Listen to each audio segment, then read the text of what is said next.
27 years after their divorce, Juanita Vanoy Jordan makes a phone call that will change everything. The secret she's kept since 1997 isn't about money, fame, or scandal. It's about family, and the sister Michael never knew he had. When Juanita dials Sarah Mitchell's number on that cold February morning, she's about to reveal a truth so incredible that it will rewrite the Jordan family story forever. Michael's response? Pure gold. But this isn't just about a basketball legend discovering he has siblings. It's about a young woman named Margaret Williams, who made the ultimate sacrifice, an adoption that saved lives, and a family reunion 34 years in the making. The greatest comeback story ever told isn't about championships or records. It's about love, loss, and finding your way home to people you never knew you were missing. The coffee was getting cold in Sarah Mitchell's favorite blue mug. She sat at her small kitchen table in Charlotte, North Carolina, watching the snow fall outside her window. February mornings were always quiet in her neighborhood. Kids were at school. Parents were at work. It was just her and the morning news on her tablet. Sarah liked these quiet moments. At 52, she had learned to enjoy the peace. Her teaching job at Lincoln Elementary was good. Her small house was paid for. Life was simple and calm. She scrolled through the sports news on her tablet. There was a story about Michael Jordan's new restaurant in Chicago, another about his golf game in Florida. Even retired, the basketball legend still made headlines. Sarah smiled a little. She had covered Michael Jordan as a young reporter many years ago, back when the Chicago Bulls were winning championships, back when she thought she might become a famous sports writer. That felt like a different life now. The phone rang. Sarah looked at the screen. The name made her freeze. Juanita Vanoy Jordan, Michael Jordan's first wife, his ex-wife now. Sarah's heart started beating faster. Why would Juanita be calling her? They hadn't talked in over 20 years, not since their friendship ended so suddenly in 2002. Not since Sarah's life fell apart and she had to leave Chicago forever. The phone kept ringing. Sarah's hand shook as she picked it up. Hello, Sarah? The voice was older now, but still the same. Still Juanita. Sarah Mitchell? Yes, it's me. Sarah's voice came out as a whisper. Thank God. I wasn't sure you'd answer. Sarah stood up from her chair. Her legs felt weak. Juanita, why are you calling me? After all these years? There was a long pause. Sarah could hear Juanita breathing on the other end of the phone. I found something, Juanita said finally, in my mother's old papers. She died last month. I'm sorry for your loss. Sarah meant it. She had liked Juanita's mother back when they were friends. Thank you. But Sarah, that's not why I'm calling. I found documents. Old documents. About you and Michael. Sarah's coffee mug slipped from her other hand. It crashed to the kitchen floor. Hot coffee splashed bareware. The blue ceramic broke into pieces. What kind of documents? Sarah whispered. Hospital records. Birth certificates. Letters from a woman named Dorothy Henderson. Sarah's legs gave out. She sank back into her chair. Dorothy Henderson. She hadn't heard that name in decades. But she remembered the old nurse from North Carolina. The woman who had called her once long ago with a strange story about Michael Jordan's birth. Sarah, are you still there? I'm here. We need to talk. In person. There's something I've known for 20 years. Something I should have told you back then. Something about Michael and why your friendship with him was so special. Sarah closed her eyes. She could feel her peaceful life cracking apart like the coffee mug on her floor. What are you talking about, Juanita? Another long pause. Sarah could hear a clock ticking in Juanita's house. She could hear her own heart beating. Sarah, I think you're Michael's sister. His biological sister. The words hit Sarah like a truck. The phone almost fell from her hand. That's impossible, she whispered. Is it? Think about it, Sarah. Think about how close you two were back in Chicago. How protective he was of you. How you looked so similar. I saw it then, but I didn't want to believe it. Sarah's mind raced back to the 1990s. To Chicago. To the Bulls. Michael Jordan and the strange connection she had always felt with him. The connection she could never explain. I have adoption papers, Sarah. Your adoption papers. And Michael's. They show the same birth mother, a woman named Margaret Williams from Wilmington, North Carolina. Sarah couldn't breathe. Her kitchen felt like it was spinning. But why are you telling me this now? Why didn't you say something 20 years ago? Juanita's voice got softer. Because I was scared. Scared of what it would do, Michael. Scared of what it would do to his family. Scared of what it would do to you. And now I'm tired of keeping secrets. Now I think you all deserve to know the truth. Michael's been carrying this weight for years. Sarah, he suspected something, but he's been too afraid to find out for sure. Sarah looked down at the broken coffee mug on her floor. Coffee was still dripping from the table. Her simple, quiet life was ending. She could feel it. Does Michael know you're calling me? No. I wanted to talk to you first. I wanted to see if you were ready to hear this. Sarah thought about Michael Jordan, the greatest basketball player who ever lived, the man she had covered as a young reporter, the man she had felt so connected to, but never understood why. If Juanita was right, everything made sense now. The strange phone calls Michael used to get that made him upset. The mysterious letters, the way he had looked at her sometimes, like he was trying to solve a puzzle. Sarah, there's more. More? You have another sister too, Carmen Williams Davis. She lives in Charlotte. She's been looking for both of you for years. Sarah's head was spinning. A sister? In Charlotte? How is this possible? I know this is a lot. Juanita continued. I know it changes everything. But I had to tell you. Michael deserves to know his real family. You both do. Sarah looked around her small kitchen. At her quiet life. At the snow still falling outside. In one phone call, everything had changed. What happens now? She asked. Now we tell Michael. Together. He's been waiting his whole life for this. Even if he doesn't know it. Sarah closed her eyes and made a decision that would change 3 lives forever. Okay, she whispered. Let's tell him. The secret was about to come out. After 27 years, Michael Jordan was about to learn the truth about his real family. And Sarah Mitchell was about to discover that the biggest story of her career had been her own story all along. 28 years earlier, Sarah Mitchell was 24 years old and thought she knew everything. She had just gotten her dream job at the Chicago Sports Tribune. It was a small newspaper, but it covered the biggest sports story in the world, the Chicago Bulls. The year was 1996. The Bulls were having their best season ever. They had won 72 games. More than any team in basketball history. Michael Jordan was at the top of his game. Dennis Rodman was grabbing every rebound. Scottie Pippen was the perfect teammate. Chicago felt like the center of the universe. Sarah had grown up in a small town in Illinois. She loved basketball. She loved writing. She dreamed of becoming a famous sports reporter, working for ESPN or Sports Illustrated, covering the biggest games and interviewing the biggest stars. The Chicago Tribune job was her first step. Her editor, Bob Martinez, was tough but fair. He had been covering sports for 30 years. He knew everyone in Chicago. Players trusted him. Coaches respected him. Mitchell. He told Sarah on her first day, "You're here to learn. Watch. Listen. Don't ask stupid questions. And remember, these guys are people, not just athletes." Sarah nodded. She was ready. Her first Bulls game was at the United Center. The Bulls were playing the Seattle Supersonics. It was March 1996. The playoffs were coming soon. Every game mattered. Sarah sat in the press section with her notebook and pen. She watched Michael Jordan warm up. Even from far away, she could see why people called him special. The way he moved was different. Smooth. Perfect. Like he was dancing. The Bulls won easily. Jordan scored 35 points. The crowd went crazy. Sarah took notes on everything. The game. The crowd. The players' faces. She wanted to write the perfect story. After the game, reporters crowded into the locker room. Sarah stayed in the back. She was new. She didn't want to push. She listened to the veteran reporters ask their questions. Jordan answered politely. He had done this thousands of times. Yes, the team was playing well. Yes, they were ready for the playoffs. Yes, he felt good about their chances. The same answers he always gave.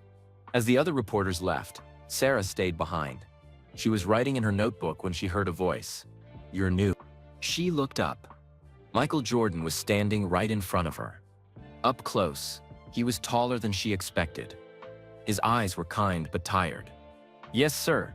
Sarah Mitchell from the Chicago Sports Tribune." Jordan smiled a little. "The Tribune? That's Bob Martinez's paper. He's a good man. Honest.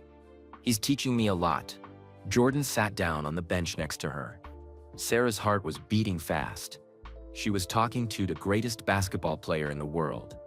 "What did you think of the game?" he asked. Sarah was surprised. Usually players didn't care what reporters thought. They just answered questions and left.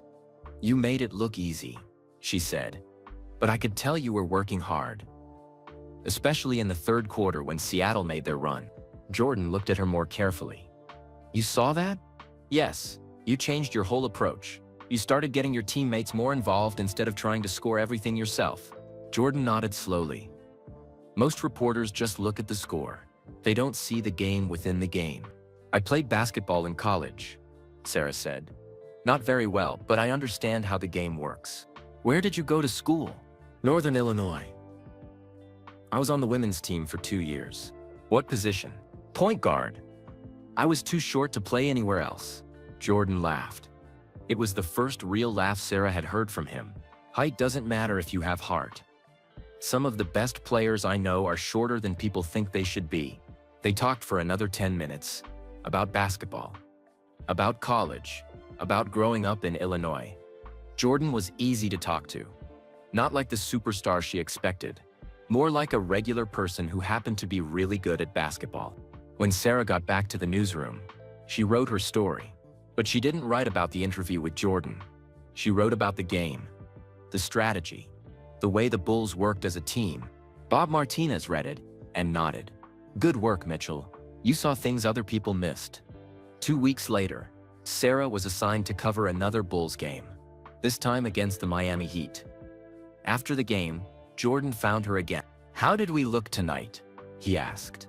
"Tired," Sarah said honestly. "You've played a lot of games. The season is long." Jordan sat down heavily. "You're right.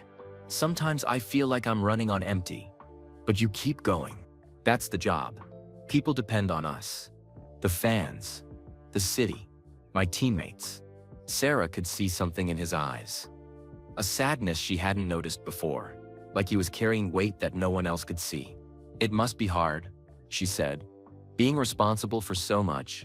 Jordan looked at her with surprise. "Most people don't understand that part of it. My dad worked 3 jobs when I was growing up. He said the hardest part wasn't the work. It was knowing that other people were counting on him." "What happened to your dad?" Sarah's face got sad. "He died when I was in college. Car accident." "I'm sorry." Thank you. "He would have loved watching you play. He always said basketball was about more than just the game. It was about bringing people together." Jordan was quiet for a long moment. "My dad died too, 3 years ago. I remember. I'm sorry. He loved basketball. He's the reason I started playing." They sat in comfortable silence. 2 people who had lost their fathers. 2 people who understood what it meant to carry on when someone important was gone. Over the next month, Sarah covered 6 more Bulls games. Each time, Jordan would find her afterward. They would talk about the game, about basketball, about life. Sarah started to feel like she was becoming friends with her childhood hero. But there was something else. Something she couldn't explain. When she talked to Jordan, it felt familiar, like talking to family. Like talking to someone she had known her whole life. She had felt this way once before, when she was 18 and met her college roommate for the first time. The girl had looked at Sarah and said, "You remind me of my cousin." They had become best friends instantly. Sarah wondered if Jordan reminded her of someone too. Someone she couldn't quite remember. One night in April, after the Bulls beat the Charlotte Hornets, Jordan seemed different. Upset about something. He answered the other reporters' questions quickly and started to leave. "Michael," Sarah called out. "Are you okay?" He stopped and turned around. The other reporters were gone. It was just the 2 of them. "Can I ask you something, Sarah?" "Sure." "Do you ever feel like you're looking for something, but you don't know what it is?" Sarah thought about it. "Sometimes." "Why?" "I've been getting these phone calls. Letters. Someone saying they have information about my family. About things I don't know about myself. What kind of information? Jordan shook his head. Probably nothing. Just someone trying to get money or attention. But it makes me think about where I come from.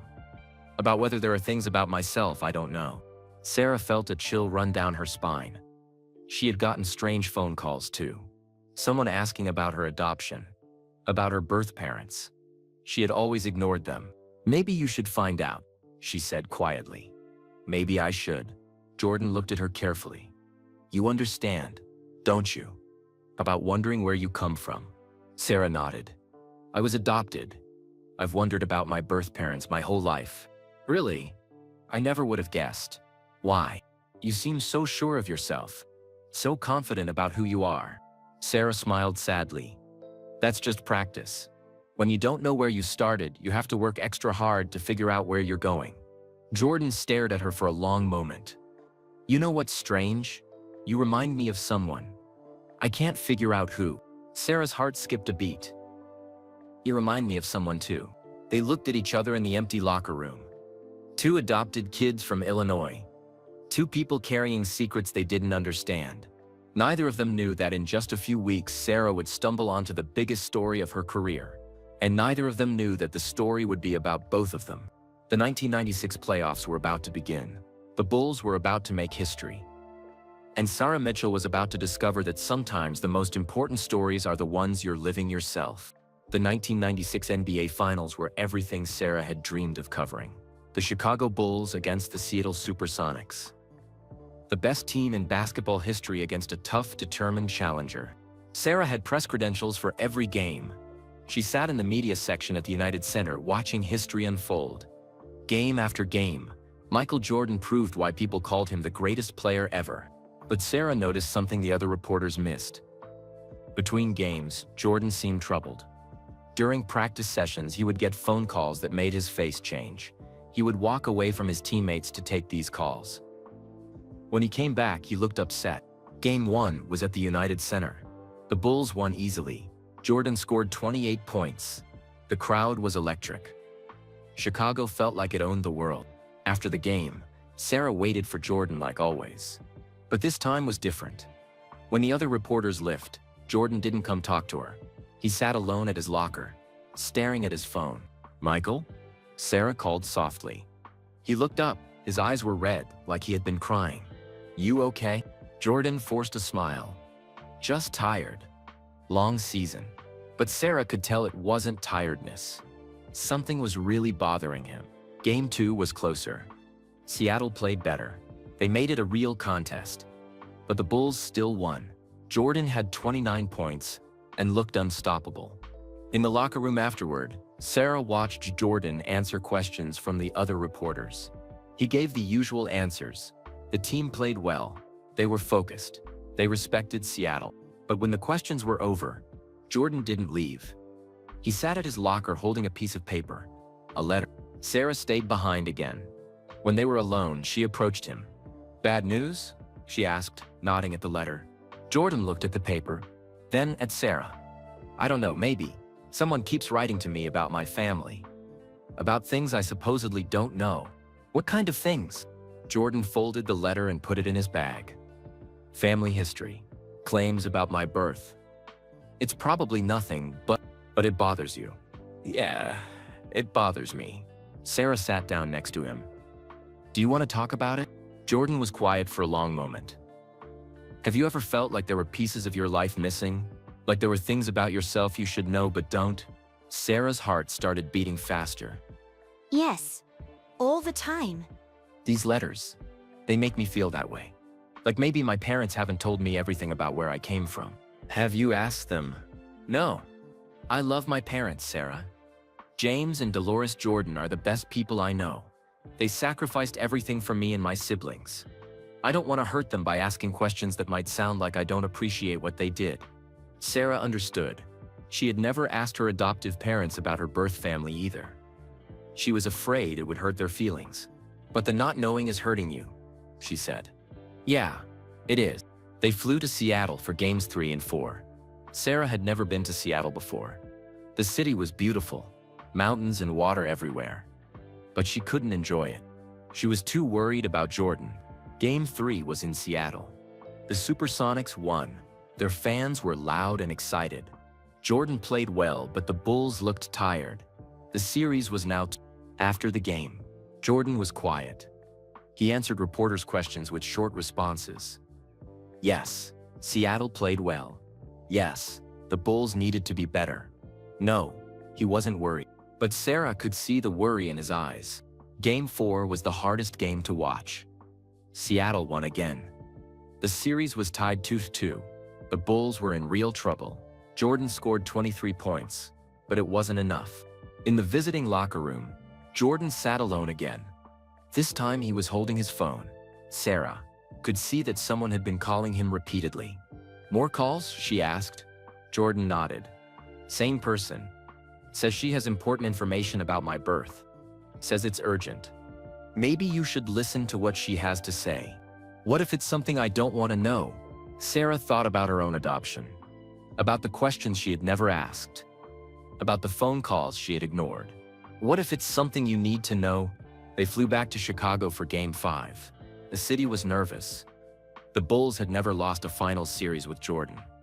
But now they were in a real fight. Game 5 was at the United Center. The crowd was louder than Sarah had ever heard it. The Bulls lived to win. They couldn't go back to Seattle facing elimination. Jordan was incredible. He scored 35 points, he grabbed 8 rebounds. He made the plays that mattered most. The Bulls won, but even in victory, Jordan looked troubled. After the game, the locker room was full of celebration. Players hugged each other. Coaches smiled. Reporters asked excited questions about going back to Seattle with a chance to win the championship. Sarah waited until the crowd thinned out. Jordan was sitting at his locker, still in his uniform. He was holding another letter. Another one? Sarah asked. Jordan nodded. This one's different.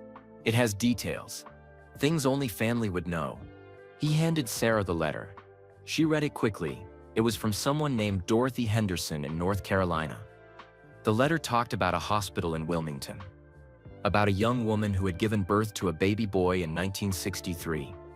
About an adoption that was kept secret. Sarah's hands started shaking. The details in the letter were specific. Too specific to be fake. What are you gonna do? She asked. I don't know, the finals aren't over. I can't deal with this now. After the finals? Jordan looked at her with tired eyes. After the finals, maybe it's time to find out the truth about where I came from. They went back to Seattle for Game 6. Sarah could barely concentrate on the basketball.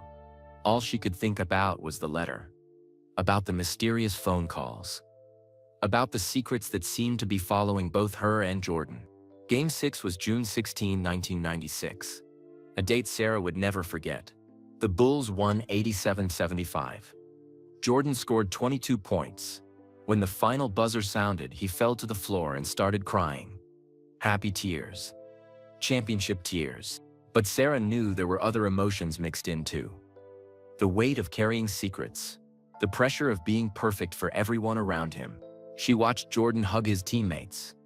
She watched him hold up the championship trophy. She watched him smile for the camera. But she also saw him looking into the crowd, like he was searching for someone. Someone who might have answers to questions he was afraid to ask.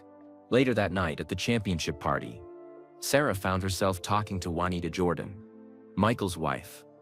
Juanita was beautiful and smart. She seemed to understand her husband better than anyone. You're Sarah Mitchell, Juanita said. Michael talks about you. He does? He says you're one of the few reporters who sees the real game, who understands what basketball means to him. Sarah felt honored. He's an amazing player and a good person. Juanita studied Sarah's face carefully. You remind me of someone. I can't figure out who. Sarah's heart skipped a beat. People tell me that sometimes. Michael says the same thing. He says you remind him of family. They talked for a few more minutes about basketball in Chicago. But Sarah could tell Juanita was thinking about something else, like she was trying to solve a puzzle. When Sarah was leaving the party, Juanita pulled her aside. Sarah, can I ask you something personal? Sure. Are you adopted? The question hit Sarah like a shock. Why do you ask? Just curious. Michael mentioned that he said it was something you had in common. Sarah nodded. Yes, I'm adopted. Juanita looked at her for a long moment. There are things about my husband you don't tend to. Things that could hurt him if they came out. Promise me you'll never dig too deep into Michael's personal life. What kind of things? Just promise me, Sarah. As his friend, promise you'll be careful with anything personal you might learn about him. Sarah looked into Juanita's eyes. She could see real worry there. Real fear. I promise, Sarah said. But as she drove home that night, Sarah couldn't stop thinking about Juanita's warning. What secrets was Michael Jordan carrying? And why did she feel like those secrets might somehow involve her too? The Bulls had won their 4th championship. Michael Jordan was on top of the world. But Sarah Mitchell was about to learn that sometimes the biggest victories come with the biggest mysteries. Summer in Chicago was hot and humid. Sarah spent most of July 1996 writing follow-up stories about the Bulls' championship. Interviews with coaches, features about the parade, stories about what the team meant to the city. But she couldn't stop thinking about the letter Jordan had shown her. The one from Dorothy Henderson in North Carolina. The details about a hospital in Wilmington. The adoption that was kept secret. Sarah had promised Juanita she wouldn't dig into Michael's personal life. But as a reporter, she couldn't ignore her instincts. Something big was happening here. Something that went beyond basketball. She started small. During slow news days, she would research adoption records in North Carolina. She learned about Wilmington. It was a small city on the coast. The kind of place where everyone knew everyone else's business. Sarah found out that New Hanover Regional Medical Center was the main hospital in Wilmington in 1963. The year Michael Jordan was born. She also found Dorothy Henderson's name in old hospital records. She had worked as a nurse there for over 40 years. But getting more information was hard. Adoption records were sealed. Hospital files were private. Sarah needed to be careful. She didn't want anyone to know what she was looking for.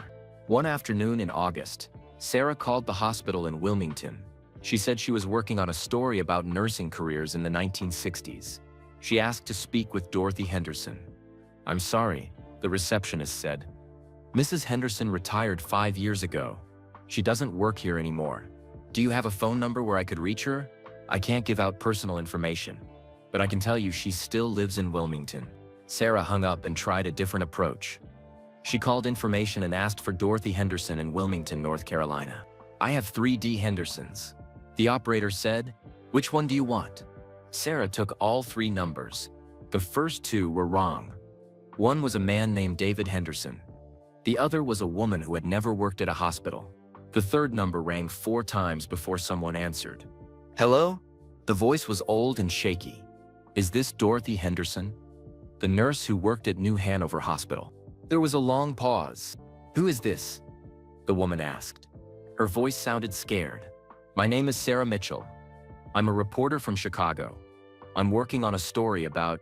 The line went dead. Dorothy Henderson had hung up. Sarah tried calling back. No answer.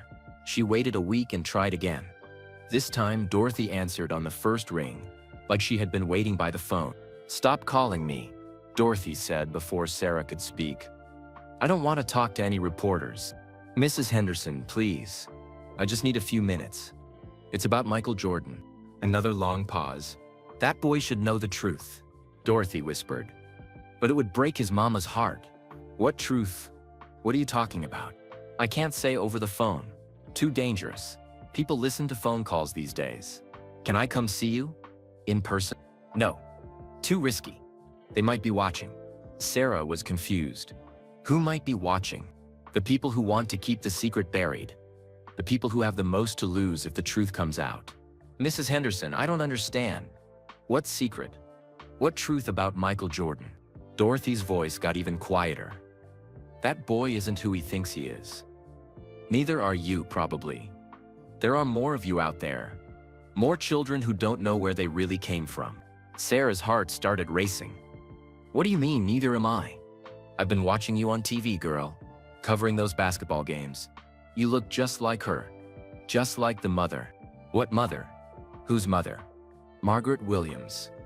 She had more than one baby, you know, gave them all away. Had to. She was just a child herself. Sarah felt dizzy. Mrs. Henderson, are you saying that Michael Jordan and I have the same birth mother? I'm not saying anything over this phone, but if you want the truth, you better find it fast. I'm old. I won't be around much longer to tell it. The line went dead again. This time when Sarah called back, there was no answer. Sarah spent the next 2 weeks trying to find more information about Margaret Williams. She searched newspaper archives. She called records offices. She even drove to North Carolina on a weekend to look around Wilmington. But she found nothing. It was like Margaret Williams had never existed. Then, on a Tuesday morning in September, Sarah got a call at work. Sarah Mitchell? The voice was different. Younger than Dorothy Henderson. Yes, this is Sarah. My name is Carmen Williams Davis. I got your number from Dorothy Henderson. She said you were looking for information about Margaret Williams. Sarah's pulse quickened. Yes, I am. Are you related to Margaret? She's my mother, and if Dorothy is right, she might be your mother too. And Michael Jordan. Sarah nearly dropped the phone. What? Can we meet? There's a lot I need to tell you. About my mother. About the baby she gave away. About the records she kept hidden all these years. Where are you? Charlotte, North Carolina. About 2 hours from Wilmington. I can drive up to Chicago if you want. Or you can come here. Sarah thought quickly. If she went to Charlotte, she could investigate without anyone in Chicago knowing what she was doing. I'll come to Charlotte. This weekend. Good. There are things you need to see. Documents. Pictures. Letters from people who wanted to adopt her children. How many children did she give away? Carmen was quiet for a moment. 3. Maybe more. She was very young when it started. 15 when she had the first baby. 17 when she had the second. 19 when she had me. I'm the only one she kept. Why did she keep you and not the others? By the time I was born, she was older, more mature, and she had help from our grandmother. But the first 3, she couldn't take care of them. She did what she thought was best. Sarah felt like her whole world was shifting. Carmen, are you sure about this? Are you sure Michael Jordan is one of your mother's children? I've suspected it for years. Ever since I saw him play basketball in high school. He looks exactly like our Uncle Robert.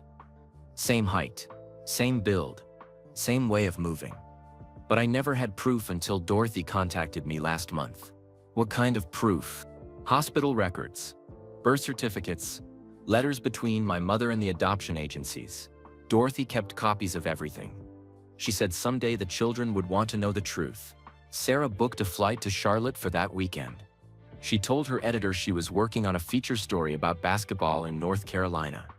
It wasn't exactly a lot, but on Thursday morning Sarah got terrible news. Bob Martinez called her into his office with a serious look on his face. Sarah, I just got a call from North Carolina. Dorothy Henderson died yesterday. Heart attack. Sarah felt like someone had punched her in the stomach. What? Apparently, she was found in her apartment. Natural causes. The police said. But Sarah, here's the strange part. Her apartment had been broken into. All her papers were gone. Someone took everything. Sarah sat down heavily. Everything? Everything. Photo albums, documents, even her address book. The police think someone was looking for something specific. Sarah's mind raced. Dorothy Henderson was dead. All her records were gone. The one person who knew the truth about Michael Jordan's birth was silenced forever. But Carmen Williams Davis was still alive. And she still had copies of some documents. Bob, I need to take a few days off. Personal business. Sarah, be careful. If Dorothy Henderson was killed because of something she knew, you could be in danger too. Sarah looked at her editor with surprise. You think she was murdered? I don't know. But I've been a reporter for 30 years. I know when something smells wrong. And this whole situation smells very wrong. Sarah drove home that night thinking about Dorothy Henderson, an old nurse who had kept secrets for over 30 years, who had finally decided to tell the truth, who had died just days before she could reveal everything.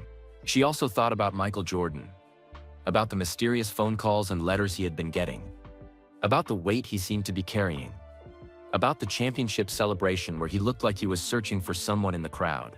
And she thought about herself, about being adopted, about always feeling like she was looking for something but not knowing what it was, about the strange connection she felt with Jordan from the first day they met.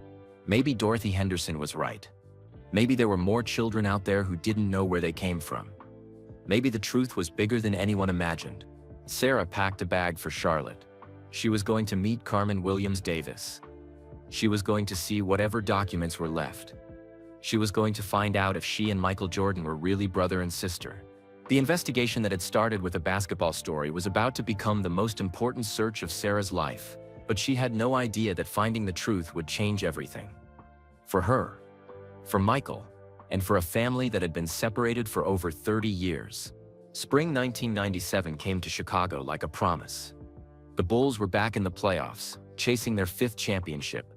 Michael Jordan was 34 years old and playing some of the best basketball of his career. But Sarah could see the difference in him.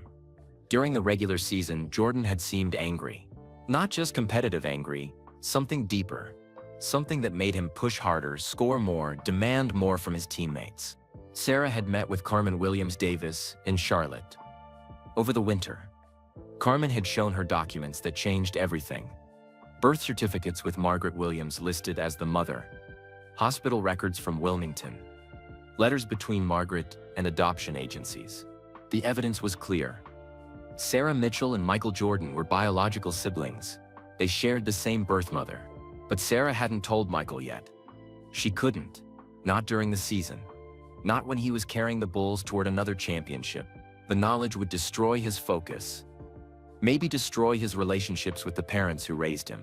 So, Sarah kept the secret and watched her brother play basketball. Her brother. The words still felt strange in her mind. The Bulls swept the Washington Bullets in the first round of the playoffs. Jordan averaged 32 points per game. He looked unstoppable. But Sarah noticed things other reporters missed. Between games, Jordan would disappear for hours. He would drive around Chicago alone. He would sit in empty gyms, just think. After Game 3 against Washington, Sarah found Jordan in the United Center parking garage.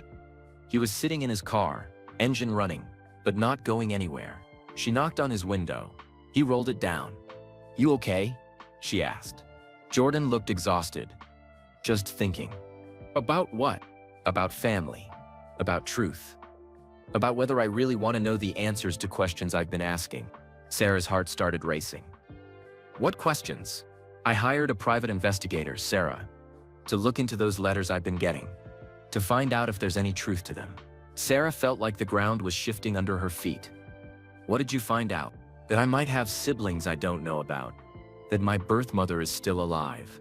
That the family I thought I knew isn't the whole story." Jordan turned off his car engine and looked at Sarah. The investigator found birth records. "My birth mother's name was Margaret Williams. She had at least 3 children that she gave up for adoption." Sarah could barely breathe. 3 children? "Yeah, one in 1963. That would be me. One in 1966. And one in 1971. 3 kids she couldn't keep. 3 families broken up before they ever started." Sarah did quick math in her head. She was born in 1971. The same year as the 3rd child Jordan was talking about. "Have you tried to contact any of them?"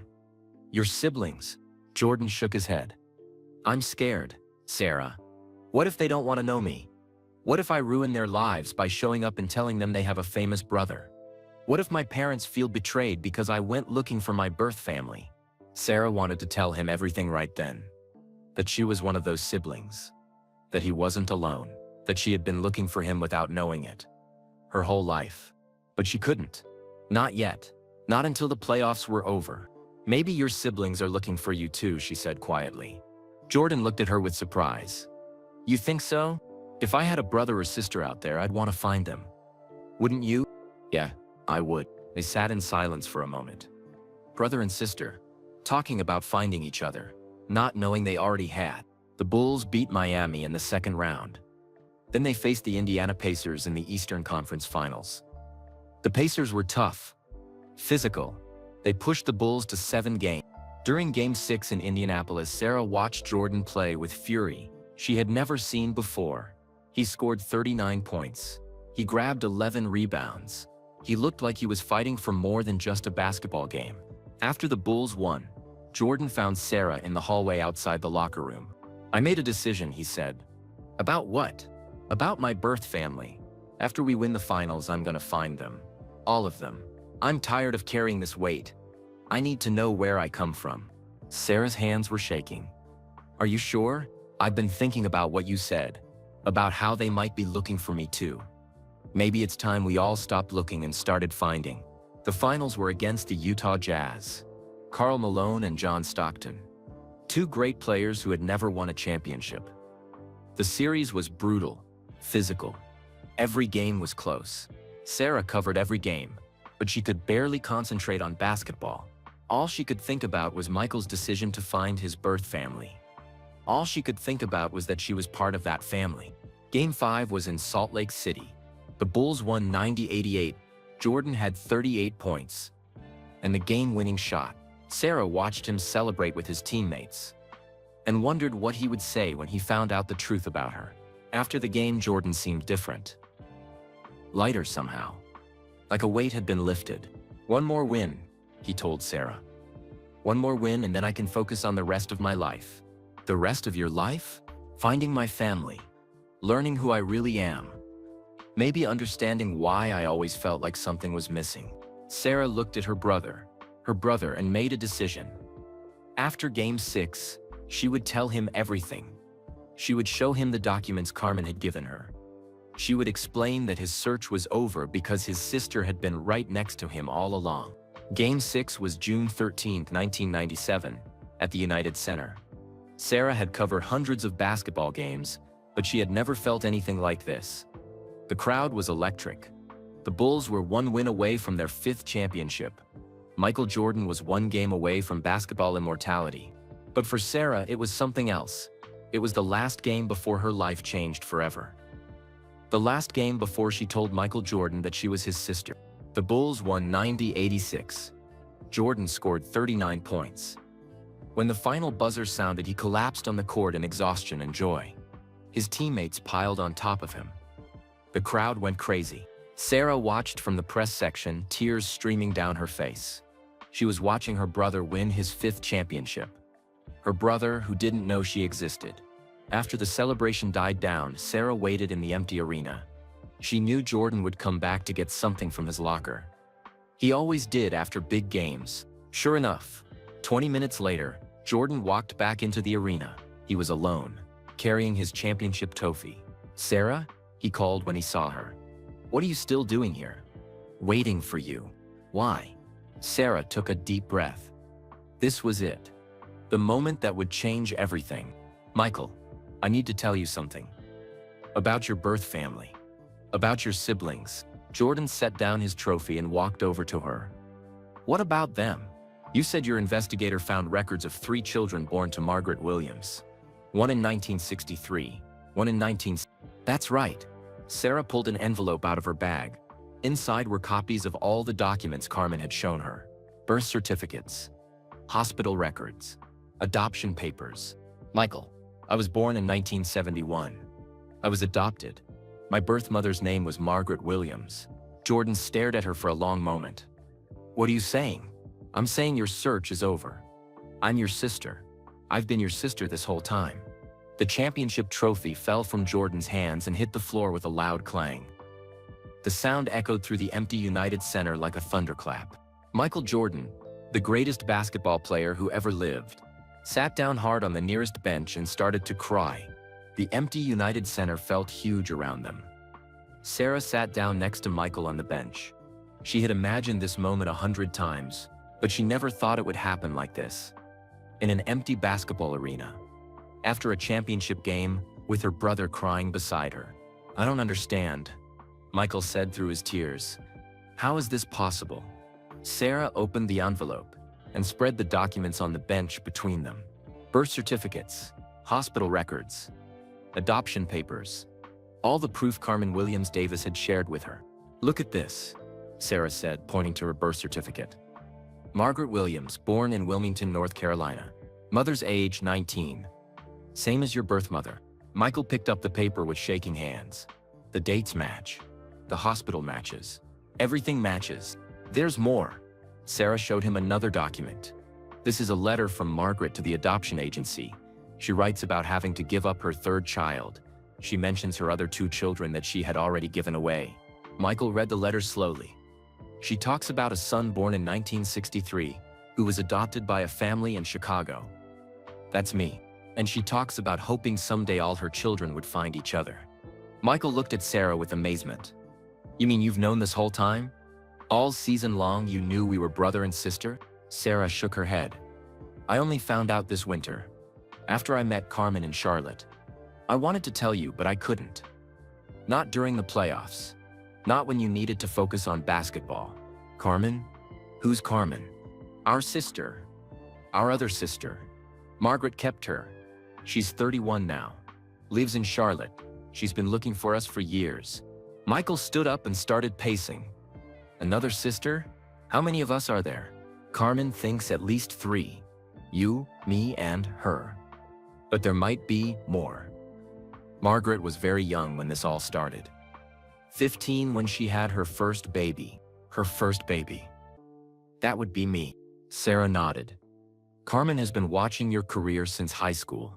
She always suspected you might be her brother because you look exactly like your Uncle Robert.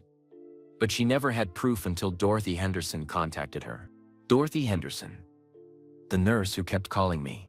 She saved copies of everything. All the hospital records. All the adoption papers. She was going to help us all find each other. But then she died. Michael sat back down. This is incredible. I have 2 sisters. 2 sisters I never knew about. 3 sisters. Michael looked confused. 3? Sarah took a deep breath. Michael, there's something else. Carmen isn't sure, but she thinks Margaret had 4 children, not 3. The records Dorothy kept mentioned a 4th adoption in. So somewhere out there is another sibling? Maybe. Carmen is still trying to find out. They sat in silence for a moment. The championship trophy lay on the floor between their feet, forgotten. Sarah, can I ask you something? Anything. When we first met, did you feel it? That connection? Like we were family? Sarah smiled through her tears. From the first day, I told myself it was because we were both adopted. Both from Illinois. But it was more than that. I felt it too. I kept telling people you reminded me of someone, but I could never figure out who. You reminded me of my uncle. Your uncle. My adoptive uncle. He died when I was young, but he had the same way of moving you do. The same expressions. I thought that's why I felt connected to you. Michael shook his head in amazement. All this time, all these months of talking about adoption and feeling like outsiders and wondering about our birth families, we were talking to each other. I know. It's like we were meant to find each other. Michael picked up his championship trophy. You know what's funny? I've won 5 championships now. I've got MVP awards and scoring titles and everything a basketball player could want. But finding out I have sisters feels more important than all of that. Really? Really? Basketball is what I do.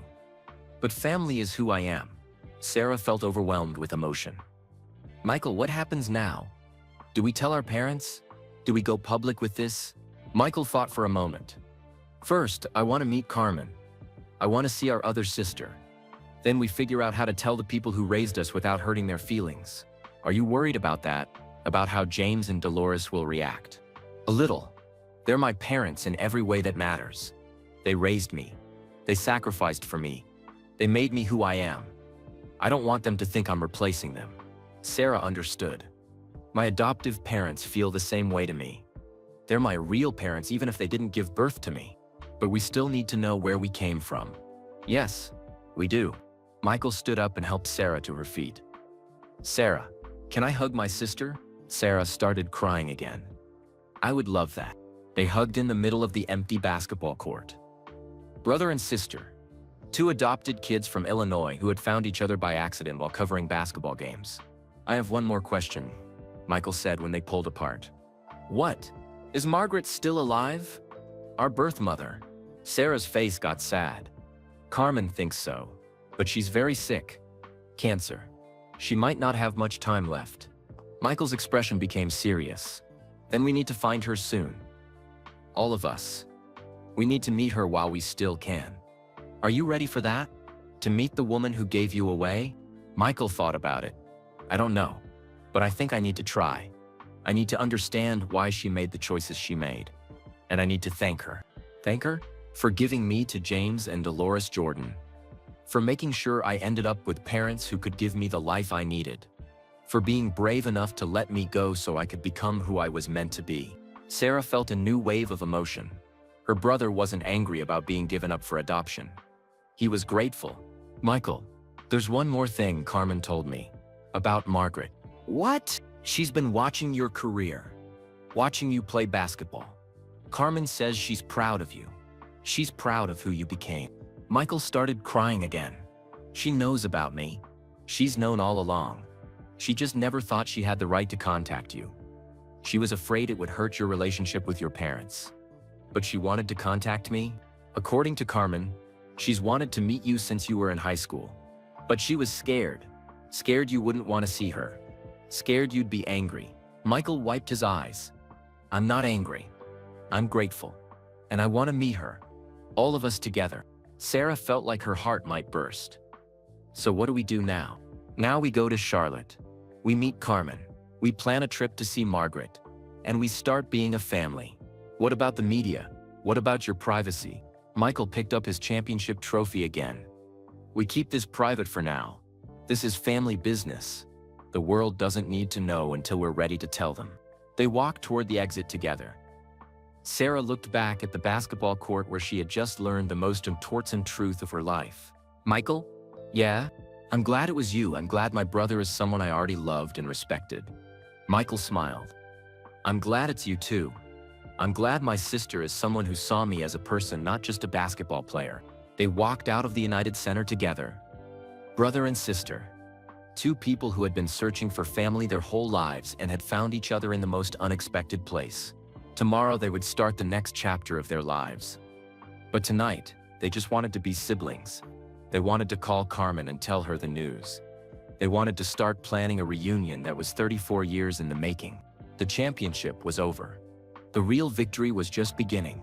3 days after the championship, Sarah sat in her apartment staring at her phone. She had Carmen Williams Davis's number written on a piece of paper. All she had to do was dial. All she had to do was tell Carmen that she had found their brother. But Sarah was scared. What if Carmen didn't believe her? What if she thought Sarah was just a reporter trying to get a story? What if she hung up like Dorothy Henderson had done? Michael was dealing with his own fears. He had called Sarah twice that morning, asking the same questions over and over. Are you sure about this? Are you sure we're really siblings? I'm sure, Michael. The documents don't lie. But what if Carmen doesn't want to meet me?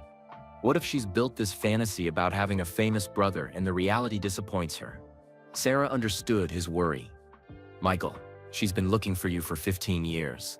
She's not going to be disappointed. How do you know? Because you're not just famous. You're good. You're kind. You're the brother anyone would want to have.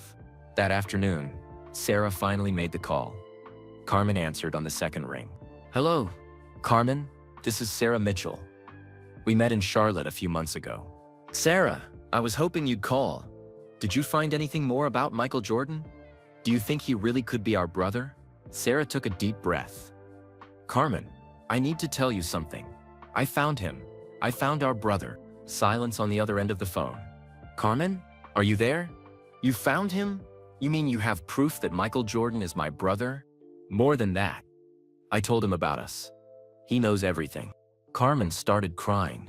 Sarah could hear her through the phone. He knows about me? He knows he has sisters? Yes. And Carmen, there's something else. Something I didn't tell you when we met in Charlotte. What? I'm not just helping you find your brother. I am your sister. Michael and I are both your siblings. The phone went quiet again. Sarah worried that Carmen had hung up. Carmen, you're my sister too? Yes. We have the same birth mother, Margaret Williams. I was the baby born in... Carmen was crying harder now. I can't believe this. After all these years of looking, I find both my siblings at the same time. I know it's a lot to process. When can I meet him? When can I meet you both? Sarah smiled. How about this weekend? Michael wants to come to Charlotte. He wants to meet you. Michael Jordan wants to come to my house. Your brother wants to meet his sister. They made plans for Saturday. Carmen would cook dinner. Sarah and Michael would drive down from Chicago together. 3 siblings would meet for the first time. But first, Michael had to do the hardest thing he had ever done. He had to tell James and Dolores Jordan about his birth family. Friday evening, Michael drove to his parents' house in Chicago.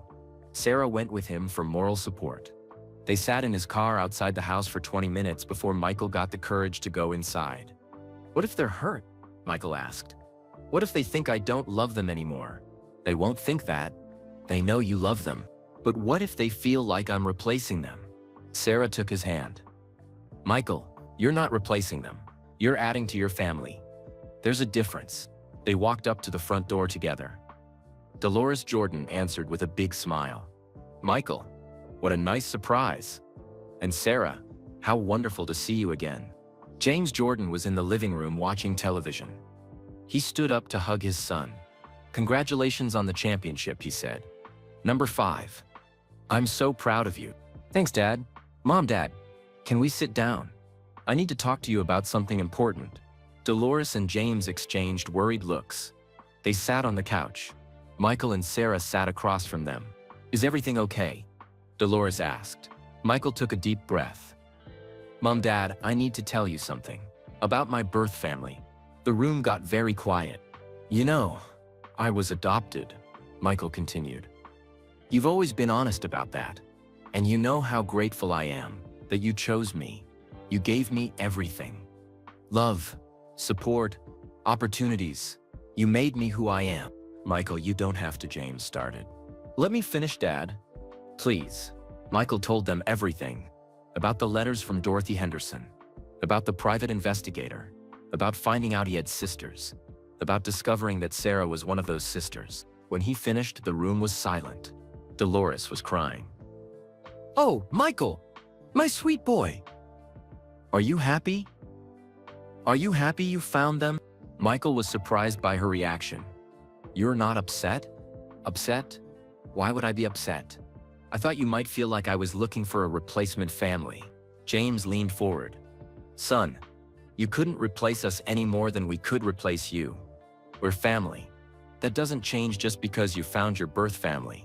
But what if my birth mother wants a relationship with me? What if I want a relationship with her?" Dolores smiled through her tears. "Then you'll have more people to love, and more people who love you. How could that be a bad thing?" Sarah started crying too. She had been worried about this conversation, but Michael's parents were handling it better than she had hoped. "There's something else," Michael said. "My birth mother is sick. She might not have much time left. I want to meet her. I want to thank her for giving me to you." "Of course you do," James said. "And you should. She made a brave choice, giving you up so you could have the life she couldn't provide. Will you be okay with that? With me having a relationship with her?" Dolores stood up and hugged her son. "Michael, we've been your parents for 34 years. We raised you. We watched you grow up. We cheered for you at every game. We cried with you when your father was murdered. We celebrated every victory. You are our son. Nothing will ever change that. But you can also be a son to the woman who gave birth to you," James added. "You can love us and love her. Love doesn't run out." Michael hugged both his parents. "I love you so much. Thank you for understanding. Thank you for trusting us enough to tell us," Dolores said. Sarah felt overwhelmed by the love in the room. This was what family looked like. Not perfect, but honest. Not without complications, but full of support. "Sarah," Dolores said, turning to her, "I want you to know that you're part of our family now too. If you're Michael's sister, then you're our daughter." Sarah couldn't stop crying. "Thank you. That means everything to me." They talked for another hour. About Carmen. About Margaret Williams. About the trip to Charlotte. James and Dolores asked questions, but not intrusive ones. They wanted to understand. But they didn't want to pry. As Sarah and Michael were leaving, Dolores pulled Sarah aside. "I have a confession," she said quietly. "What?" "I always suspected Michael had siblings somewhere. He used to talk about feeling like he was missing family members. When you came into his life and he started talking about you like family, I wondered if there was a connection." Sarah was shocked. "You suspected? A mother knows her child. I could see how much you meant to him. How protective he was of you. It was more than friendship. It was family love. Why didn't you say anything? Because it wasn't my secret to tell. It was yours and Michael's to discover. Sarah hugged Dolores. Thank you for letting me be part of your family. Honey, you always were. We just didn't know it yet. The next morning, Sarah and Michael drove to Charlotte. 3 hours in the car together, talking about everything and nothing. About basketball, and adoption, and what it meant to be siblings. Are you nervous? Sarah asked as they got close to Charlotte. Terrified. Michael admitted. What if Carmen doesn't like me? What if I disappoint her? Michael, she's been dreaming about meeting you for 15 years. You couldn't disappoint her if you tried. They pulled into Carmen's driveway at exactly 6 p.m. Carmen Williams Davis lived in a small house with a big front yard. There were flowers everywhere. It looked like a home where someone cared about making things beautiful. Carmen came out before they could knock on the door. She was 31 years old, with Michael's eyes and Sarah's smile. When she saw Michael, she stopped walking. "Oh my God," she whispered. "You look exactly like Uncle Robert." Michael got out of the car slowly. "You look like Mom, like the mom who raised me." They stood looking at each other for a long moment. 3 siblings who had been separated for decades, finally in the same place at the same time. Carmen started crying first, then Sarah, then Michael. "Can I hug my brother?" Carmen asked. "Please," Michael said. They hugged in the front yard while neighbors watched from their windows. Sarah joined the hug, and for the first time in 34 years, Margaret Williams's children were together. The real reunion was just beginning. Carmen's house smelled like home cooking and fresh flowers. She led Michael and Sarah through the front door, still wiping tears from her eyes. The living room was small but cozy. Family photos covered every surface. "I'm sorry about the mess," Carmen said, though the house was perfectly clean. "I've been cooking all day. I didn't know what you like to eat." Michael looked around the room with wonder. "Carmen, this is beautiful. It feels like home." "Really? I was worried it wasn't nice enough for someone famous." Sarah touched Carmen's arm. "He's not someone famous right now. He's just your brother." Carmen showed them to the couch. She sat across from them in a chair, like she couldn't believe they were really there. "I have so many questions," she said. "I don't even know where to start." "Start anywhere," Michael said. "We have all the time in the world." Carmen smiled. "Okay, what was it like growing up? Were you happy? Did your parents treat you well?" Michael told her about James and Dolores Jordan, about growing up in North Carolina and moving to Chicago, about learning to play basketball, about how his parents sacrificed to give him opportunities. "They sound wonderful," Carmen said.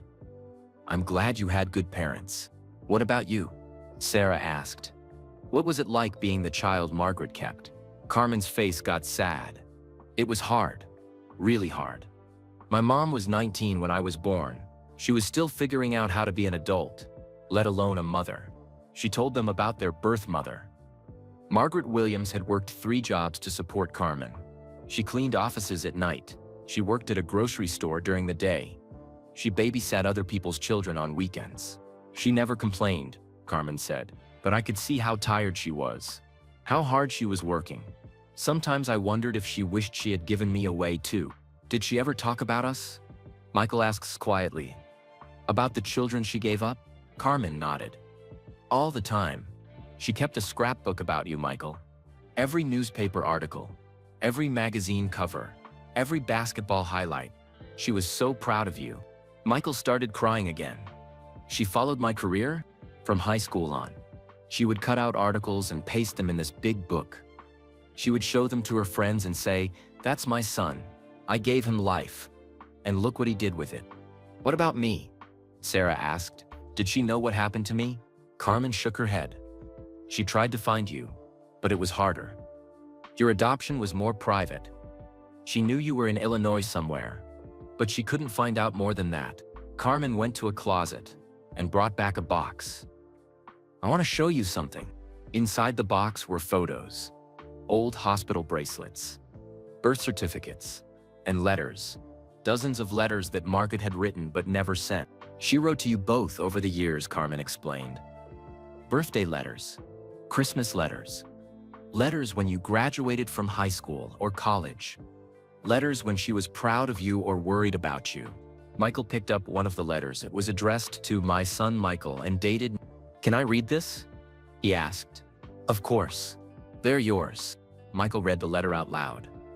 It was about watching him play in the NCAA tournament, about how proud Margaret was of the young man he had become, about how she hoped someday she could tell him how much she loved him. Sarah found letters addressed to her too.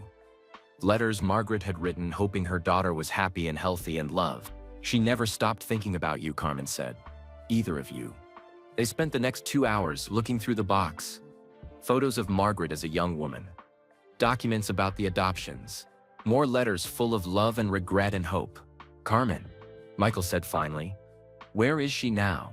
Is she still alive?" Carmen's face got very serious. "She's alive, but she's very sick. Lung cancer. She's in a hospice facility about an hour from here. Can we see her?" "You don't know, she's scared, Michael. She's been wanting to meet you for 30 years, but now that it might actually happen, she's terrified." "Terrified of what?" "That you'll be angry with her. That you'll blame her for giving you away. That you'll think she didn't love you enough to keep you." Sarah leaned forward. "But we're not angry. We understand why she made the choices she made." "I know that. You know that. But she's spent 34 years feeling guilty. It's hard to let go of that much guilt." Michael stood up and walked to the window. "I need to see her, Carmen. I need to tell her I'm not angry. I need to thank her." "Thank her? For being brave enough to give me to parents who could raise me properly. For making sure I had the life she couldn't give me. For loving me enough to let me go." Carmen started crying again. "She's gonna be so happy to hear you say that. Will you call her? Will you ask if she wants to see us?" Carmen nodded. "I'll call tomorrow. But Michael, you need to be prepared. She doesn't look like the woman in these photos anymore. The cancer has been hard on her. I don't care what she looks like. She's my birth mother. She's part of who I am." Carmen made dinner for them. Fried chicken and mashed potatoes, and green beans. Simple food made with love. They sat around her small kitchen table and talked like they had known each other their whole lives. Michael told stories about basketball, about the famous people he had met, about the pressure of being in the spotlight all the time. Sarah talked about being a reporter, about the stories she had covered, about how different her life was from what she had planned when she was young. Carmen told them about her job as a nurse, about her 2 children, who were staying with friends tonight, about her ex-husband, who had left when the kids were small. "I want my children to meet their uncle," Carmen said to Michael. "Is that okay? I would love to meet them." "What are their names?" "Marcus is 8. Maya is 6. They don't know about you yet." I wanted to make sure this was real before I told them. "It's real," Sarah said. "We're really family." As the evening went on, Sarah realized how natural this felt, like they had been having family dinners together for years. The conversation flowed easily. They laughed at the same things. They had similar expressions and gestures. "You know what's funny?" Carmen said as they were finishing dessert. "I always wondered why I loved basketball so much. Now I know. It's in my blood." "Do you play?" Michael asked. "I play in a recreational league. I'm not very good, but I love it. I'd like to see you play sometime." "Really, you'd come watch me play basketball?" Michael smiled. "Carmen, you're my sister. Of course I'd come watch you play." By the time they were ready to leave, it felt like they had always been siblings. Carmen hugged them both goodbye with tears in her eyes. "I can't believe this is real," she said. "I can't believe I have my brother and sister back. We're not going anywhere," Sarah promised. "We're family now, forever." Carmen called them the next afternoon. "I talked to Mom. She wants to see you. Both of you. Tomorrow if you're ready." Michael's voice was shaky when he answered. "We're ready. There's one more thing," Carmen said. "She has something to tell you, something she's never told anyone. She says it's time for all the secrets to come out." Sarah felt a chill run down her spine. "What kind of secret?" "She wouldn't say over the phone. But she says it's about our family, about why she really gave you away. She says there's more to the story than you know." Michael and Sarah looked at each other. Just when they thought they knew the whole truth, there was another mystery waiting for them. "Tomorrow," Michael said. "We'll find out tomorrow." The reunion with their birth mother was one day away. And with it, One final secret that would change everything they thought they knew about their family. Michael couldn't sleep that night. He lay in his hotel room in Charlotte, staring at the ceiling, thinking about meeting Margaret Williams in the morning, his birth mother, the woman who had given him life and then given him away. Sarah was in the room next door, probably not sleeping either. They had agreed to meet for breakfast at 7, then drive to the hospice with Carmen. At 6:30, Michael's phone rang. It was Carmen. "I'm sorry to call so early," she said. "But Mom had a bad night. The nurses aren't sure she's strong enough for visitors today." Michael sat up in bed. "Is she okay? Should we wait?" "No. She says this might be her last chance. She wants to see you today, even if she's weak.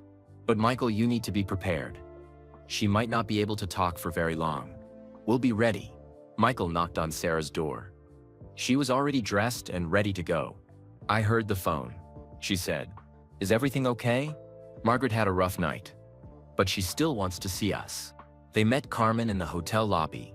She looked like she hadn't slept either. Her eyes were red from crying. "I need to tell you something before we go," Carmen said as they drove to the hospice. "Mom is scared about more than just meeting you. She's scared about the secret she's going to tell you." "What kind of secret could be that scary?" Sarah asked. "I don't know, she won't tell me. She says it's something she's carried for 34 years. Something that will explain why she really gave you away." The hospice was a quiet building surrounded by gardens. Inside, everything was painted in soft colors. It felt peaceful, but sad. Margaret Williams was in room 15. Carmen knocked gently and pushed open the door. "Mom? They're here." The woman in the bed was small and thin. The cancer had taken most of her weight, but when she saw Michael and Sarah, her eyes lit up with a brightness that filled the room. "My children," she whispered, "my beautiful children." Michael approached the bed slowly. He had imagined this moment 1,000 times, but nothing had prepared him for the reality of seeing the woman who gave birth to him. "Hello, Margaret," he said softly. "Call me Mom," she said, "if you want to. Just for today." Sarah came to the other side of the bed.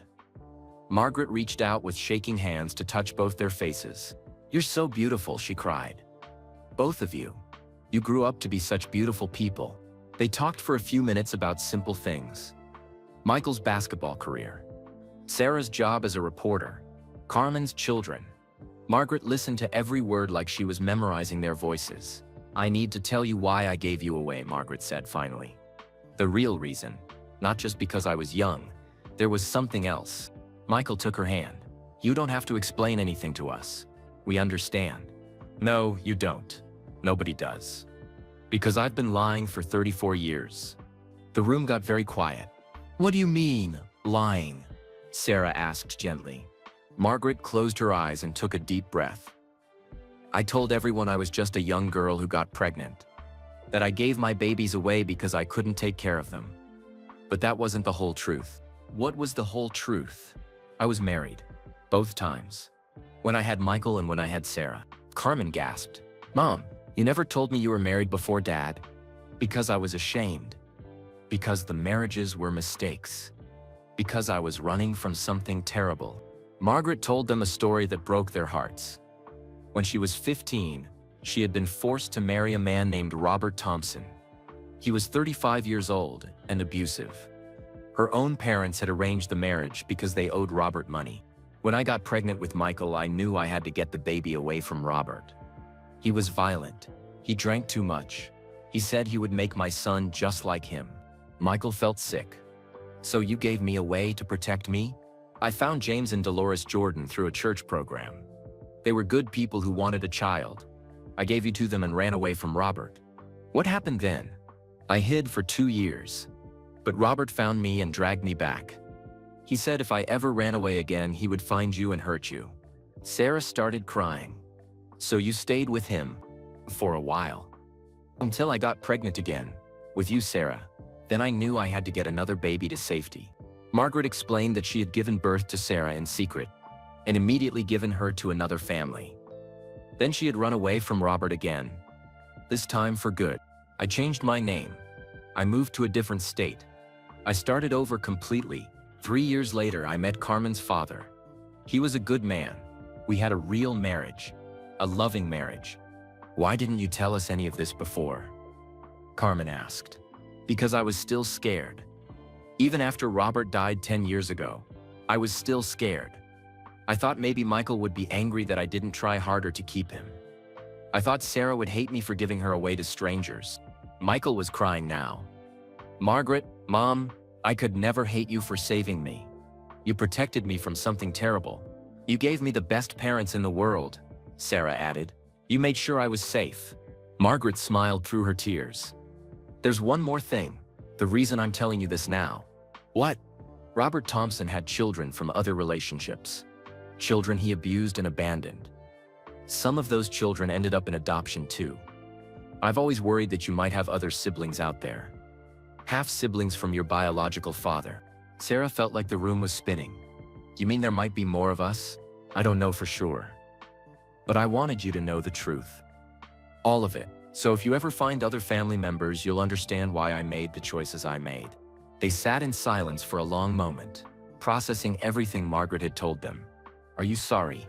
Michael asked finally. Are you sorry you gave us away? Margaret looked at him with love in her eyes. Never. Not for 1 second. Look at who you became. Look at the lives you've lived. Look at the parents who raised you with love and care. I gave you the gift of a better life. You gave us the gift of life, period, Sarah said. And then you gave us the gift of good families. Margaret started coughing.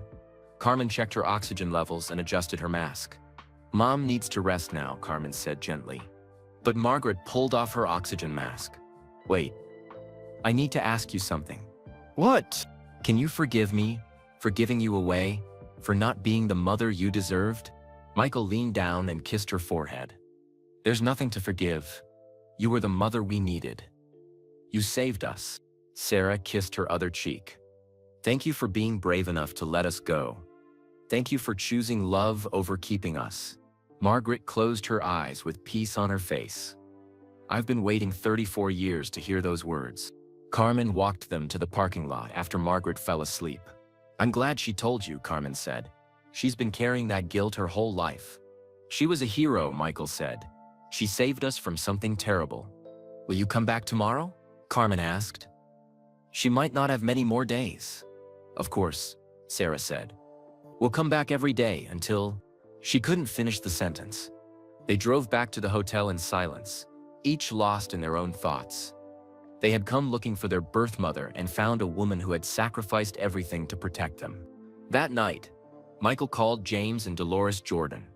He told them everything Margaret had revealed. We were right to adopt you, Dolores said through tears. That brave woman gave you to us because she knew we would love you. She chose us to be your parents, James added. She trusted us with her most precious gift. The next morning, they returned to the hospice. Margaret was weaker, but she was smiling.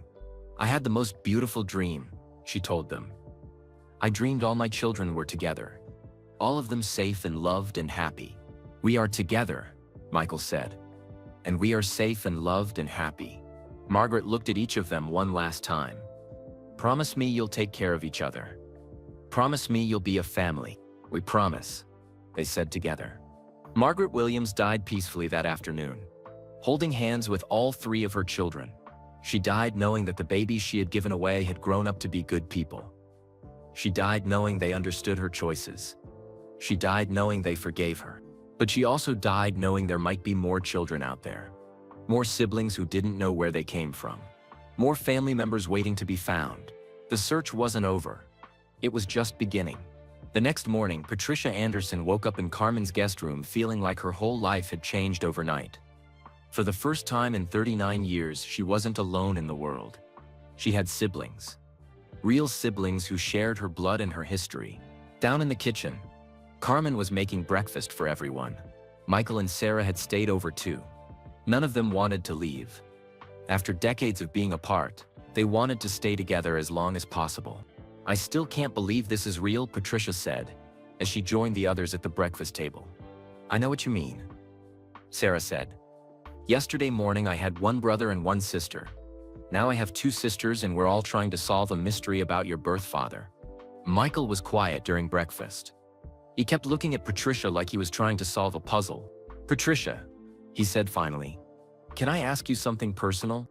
Of course. You said your adoptive parents warned you about searching for your birth family. Did they ever give you any specific details about why it might be dangerous? Patricia thought for a moment. They said the adoption agency told them that my birth mother was very specific about keeping my adoption secret. She didn't just want privacy. She wanted protection. Protection from whom? Someone with power. Someone who could hurt not just me but any family that took me in. Carmen set down her coffee cup. That means Margaret wasn't just protecting you. She was protecting your adoptive family too. But who could be that dangerous? Sarah asked. Who would have that kind of power? Michael stood up and started pacing again.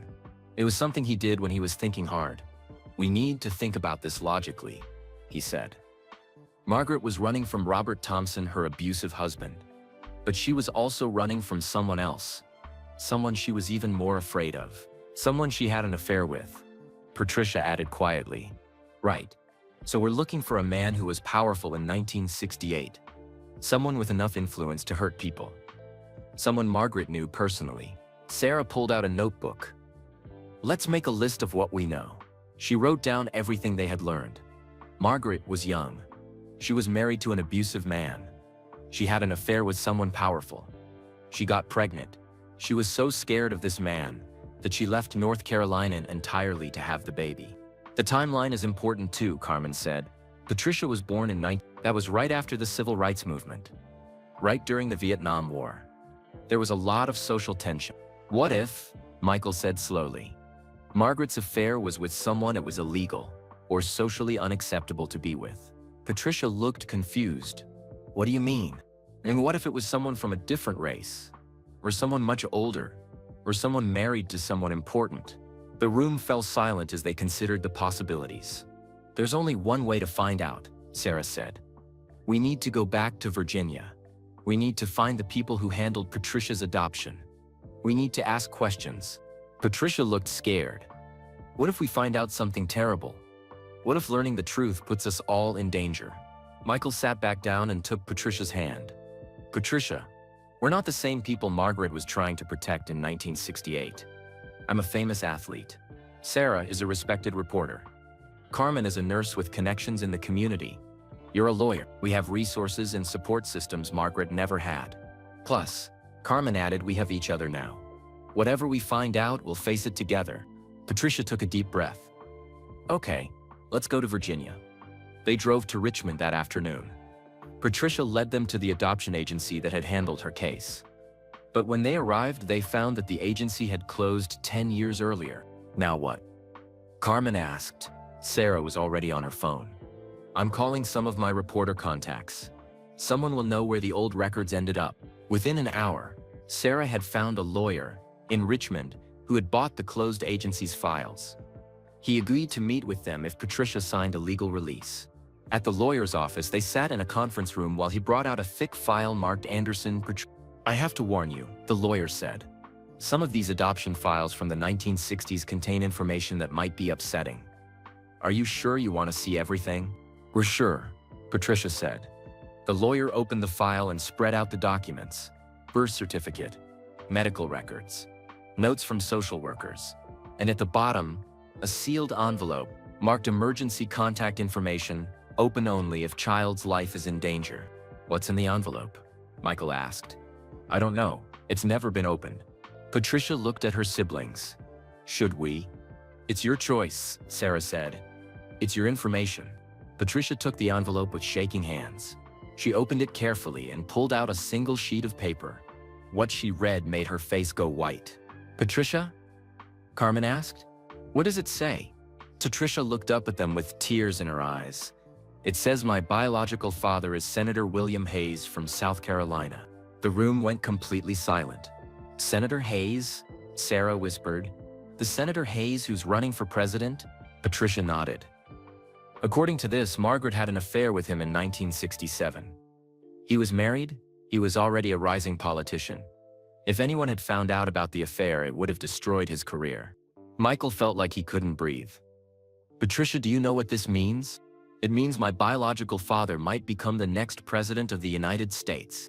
Carmen started crying. And he doesn't know you exist. The lawyer cleared his throat. There's more in the file. Letters from Senator Hayes's people. They knew about the pregnancy. They paid for Margaret's medical bills and living expenses during her pregnancy.